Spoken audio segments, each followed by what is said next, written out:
Greater Noida के बड़पुरा गांव में हुए हेमा चौधरी का मर्डर जो केस है वो किसी श्रद्धा मर्डर केस से कम नहीं है। दरअसल बड़पुरा गांव की 26 वर्षीय पायल भाटी अपने माता पिता की मौत का बदला लेना चाहती थी और वो बदला एक फिल्मी अंदाज में लेना चाहती थी, क्योंकि पायल भाटी को एक सीरियल देखने का बहुत शौक था और वो टीवी सीरियल है कबूल है।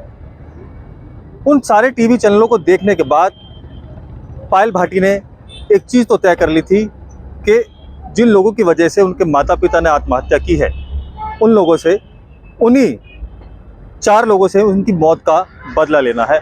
और बदला लेने के लिए उसने बहुत सारे षड्यंत्र रचे। सबसे पहले उसने एक अजय नाम के लड़के से फेसबुक पर दोस्ती की। दोस्ती प्यार में बदल गई, दोनों का मिलना जुलना हो गया और दोनों अपनी एक दूसरे की बातें शेयर करने लगे। इतना ही नहीं, पायल ने पुलिस को कई ऐसे खुलासे भी बताए हैं, यानी कि जानकारी देते हुए बताया था कि पायल उन 4 लोगों की मौत के बाद अपने प्रेमी अजय को भी मौत के घाट उतारना चाहती थी। और ठीक हुआ भी कुछ ऐसा ही। उसने एक दिन अपने बॉयफ्रेंड से कहा कि मुझे अपने जैसे हमशक्ल और अपने जैसे कदकाठी की एक लड़की चाहिए और मुझे नहीं पता कि आप इसको कहाँ से ला के दोगे।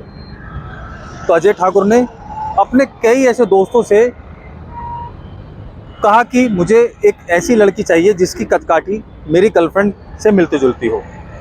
उसके दोस्त भी उस लड़की को ढूंढने में लग गए और जो अजय ठाकुर था, जो कि सूरजपुर में एक कंपनी में नौकरी करता था, उसने भी फेसबुक पर कई ऐसी लड़कियां देखी और कई बार राह चलती लड़कियों को भी वो इस नज़रिए से देखता था कि कहीं उसकी पायल जैसी हमशक्ल लड़की उसको कहीं रोड पर चलती मिल जाए। लेकिन ऐसा नहीं हुआ। 3 बार खुद पायल ने ऐसी लड़कियों को देखा और उनको किडनैप करने के लिए भी सोचा, लेकिन उसकी दाल नहीं गल पाई। एक दिन अजय ठाकुर के दोस्त ने एक लड़की का फोटो अजय ठाकुर को दिखाया और कहा कि ये हेमा चौधरी है, जो कि ग्रेटर नोएडा वेस्ट के एक मॉल में नौकरी करती है और इसकी शक्ल यानी कि जो इसकी कदकाठी है वो पायल भाटी से मिलती जुलती है। व्हाट्सएप पर जब फोटो हेमा चौधरी का उसके दोस्त ने अजय ठाकुर को दिखाया तो अजय ठाकुर दंग रह गया। उसने तुरंत वो फोटो पायल भाटी को भेजा और पायल भाटी ने उसी दिन ठान लिया कि इस लड़की को कैसे भी करके घर बुलाना है और इसे ही मौत के घाट उतारना है। लेकिन हेमा चौधरी को इस बात की जरा भी जानकारी नहीं थी। धीरे धीरे अजय ठाकुर और पायल भाटी ने हेमा चौधरी से मिलना जुलना शुरू किया। वो रोज उसी कपड़े के शोरूम में जाते थे जहां पर हेमा चौधरी काम करती थी। हेमा चौधरी से पायल भाटी इतनी ज़्यादा घुल मिल गई कि वो एक दूसरे पर इतना ज़्यादा यकीन करने लगे और एक दूसरे की दोस्ती उन दोनों के बीच में हो गई। एक दिन पायल भाटी ने कहा कि आपको मेरे आज शाम को घर आना है और मैं आपको इनवाइट करती हूँ। लेकिन हेमा चौधरी को ये नहीं पता था कि वो रात उसकी आखिरी रात होगी। पायल भाटी के सर पर खून इस कदर सवार था, यानी कि वो अपने माता पिता की मौत का बदला इस कदर लेना चाहती थी कि उसने सारी तैयारियां पहले से ही कर रखी थी। उसको ये पता था कि अपने मौत का षड्यंत्र रचने के बाद मैं दुनिया के सामने ऐसे हो जाऊंगी कि मैं मर चुकी हूँ, लेकिन असल में मैं जिंदा रहूंगी और उन 4 लोगों से अपने माता पिता की मौत का बदला लूंगी। शाम को अजय ठाकुर हेमा चौधरी को सूरजपुर चौक पर मिला और यहाँ से उसे बैठाकर वो उस बड़पुरा गांव में ले गया जहाँ पर पायल भाटी पहले से मौजूद थी। पायल भाटी ने उस दिन अपने और अन्य परिजनों को खाने में नींद की गोली मिलाकर गहरी नींद में सुला दिया। अजय ठाकुर हेमा चौधरी को तीसरे मंजिल पर ले गया और हेमा चौधरी जैसे ही कमरे में घुसी तो पायल भाटी ने उसके गले पर चाकू से वार किया। शोर शराबा ना हो तो अजय ठाकुर ने हेमा चौधरी का मुंह दबा लिया। तुरंत हेमा चौधरी की जो सांसें थी वो थमने लगी। फिर पायल ने उसके हाथों की नसें काट दी और उसके चेहरे पर खोलता हुआ तेजाब डाल दिया।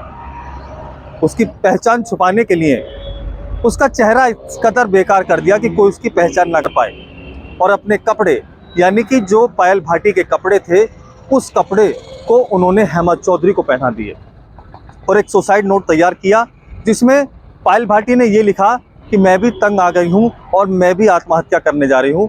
मेरे मुंह पर खाना बनाते समय गरम तेल गिर गया था और अब मैं इतनी ज़्यादा बदसूरत हो गई हूँ कि मुझसे कोई अब शादी और प्यार नहीं करेगा। ये सुसाइड नोट लिखकर अगले दिन जब उसके परिजनों को ये पूरी जानकारी मिली तो वो भी दंग रह गए। उन्होंने पायल भाटी समझकर हेमा चौधरी का अंतिम संस्कार कर दिया। उधर जब हेमा चौधरी गायब हुई तो उसके परिजनों को उसकी चिंता सताई।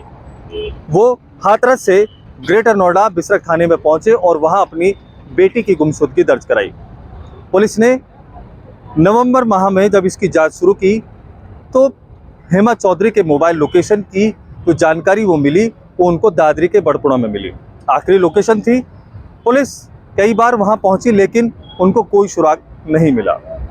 फिर पुलिस ने सर्विलांस की कई और मदद से उन सभी चीज़ों को बारीकी से छानबीन की, तब जाकर पता चला अजय ठाकुर जिंदा है और पायल भाटी भी जिंदा है और पुलिस बड़े आसानी से उन तक पहुंच गई। पायल भाटी ने बिना कुछ छिपाए पुलिस को सारी घटना के बारे में जानकारी दे दी। तो आप लोगों से यही मेरा कहना है कि अगर इस तरह के लोगों से आप मिलते हैं, यानी कि अनजान लोगों से आप मिलते हैं, तो कई बार आपको सोच लेना चाहिए। अगर आपके बच्चे भी हैं और आपके घर में ऐसी बेटी भी हैं तो उनका भी खास तौर पर ध्यान रखना चाहिए कि वो किससे मिल रही हैं और किससे उनकी नई नई दोस्ती हुई है, ताकि ऐसे अपराध होने से हमारे समाज में बच सकें। तब तक के लिए मुझे इजाज़त दीजिए। नमस्कार, आदाब।